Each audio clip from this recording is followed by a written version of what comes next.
Hello, Ape Factory here. Hope everyone is safe and sound and practicing social distancing.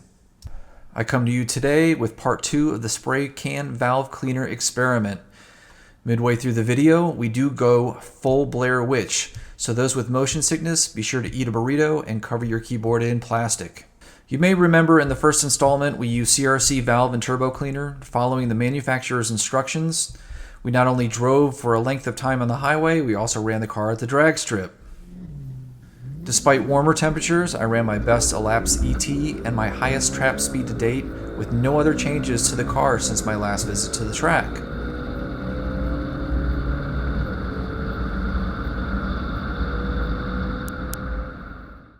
CRC says their product continues to clean for up to a week.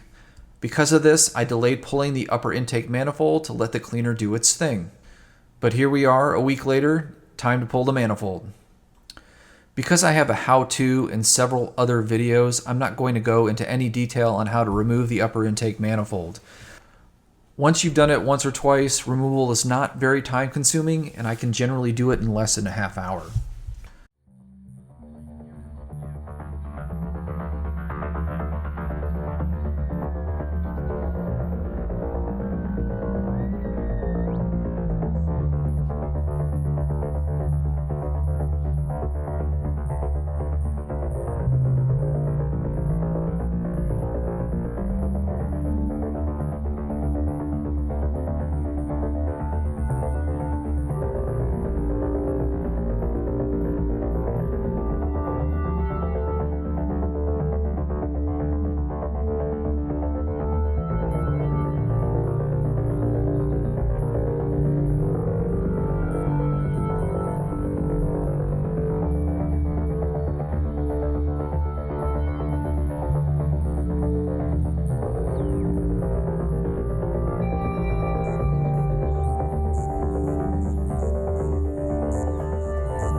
With the upper intake manifold out of the way, we can clearly see both lower intake manifolds. Using a vacuum gun, I apply vacuum to both solenoids to move the runner flaps into the open position. This will allow for a clean view of the intake runner and the intake valves. Here's a little reminder photo of what the valves looked like prior to cleaning. I took this photo while replacing the car's injectors. You can clearly see a buildup of carbon at the valve stem's base, and the back of the valve face is completely covered in a coat of carbon. This is after being daily driven for approximately 10,000 miles. Okay, time to take a peek. Looking at the first set of valves, I have to admit I was surprised to see a noticeable difference in the amount of carbon on the valves. My actual expectations had been low to non-existent, not really believing the spray cleaner would work. What I noticed generally was less carbon gummed up at the base of the valve stem where it meets the valve head. Additionally, most of the valves showed less carbon on the back of the valve head, and I could see the base metal. Anecdotally, I would say I removed about 50% of the carbon. As you can see, each intake port shows varying amounts of success, most likely due to distribution issues. I'm not at all surprised by this.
Moving on a bit, I purchased a full set of lower intake manifold and upper intake manifold gaskets.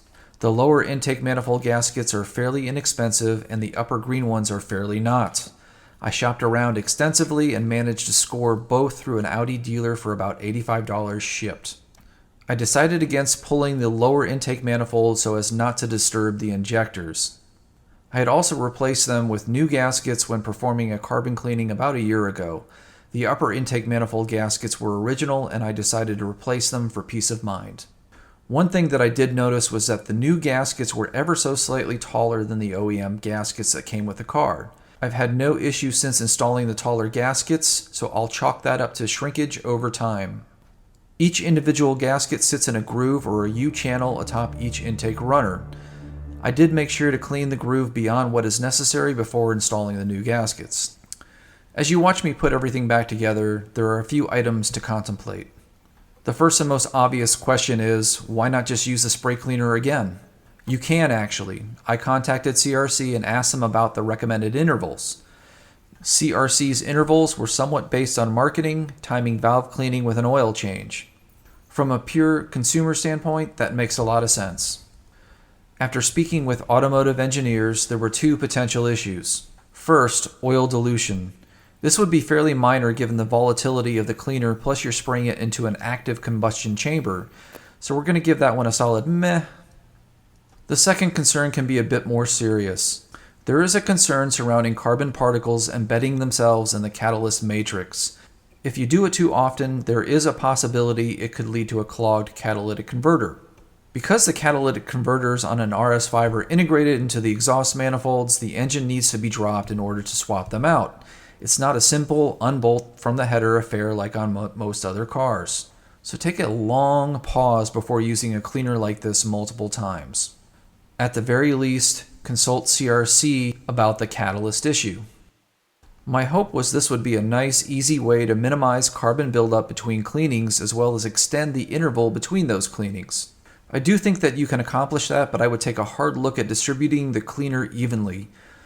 Using something like a direct port methanol setup would work wonders in delivering the cleaner in a more precise, metered, even fashion amongst all 8 cylinders.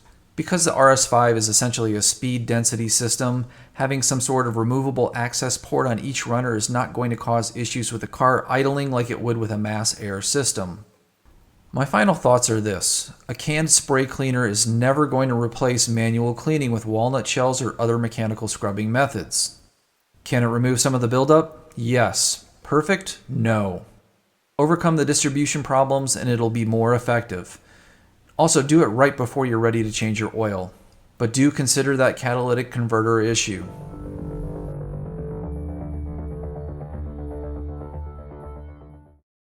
For your viewing pleasure, here's one last look at the valves before and after the CRC intake valve and turbo cleaner was applied. Once again, stay safe. Ape Factory out.